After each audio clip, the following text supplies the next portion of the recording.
iray alina asana marina fanatory teo ambony kanabe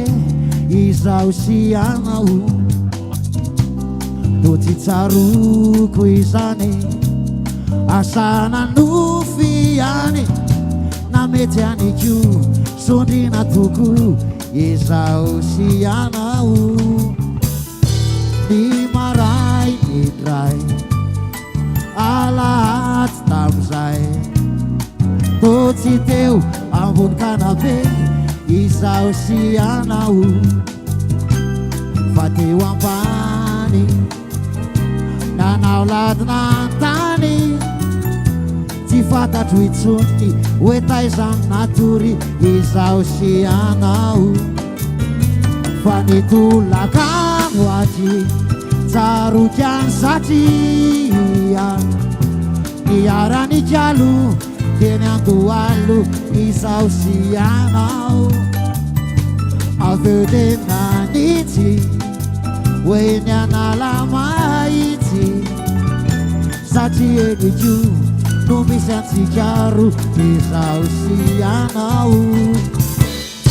dialinidray tamfolo izay de tsy aminazo beraviny-dray izao sy anao de nifanoroka de nisy nitoraka fa misy tsity hoe mpifankaty izao sy anao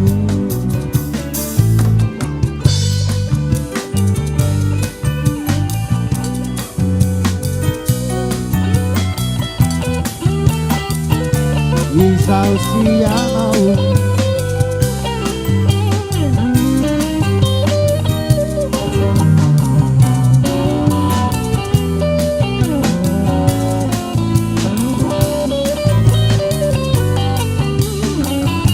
fanyampitso izay tsaroko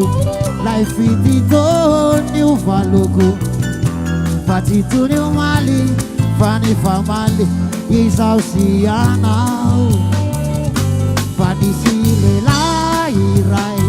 sakaizanao talo izay no fandrafandrany sady nopany izao sy anao desizao dia lasa tady olon-kafa tiko itsony hoe miara-matory izao sy anao ka vehivavy afindray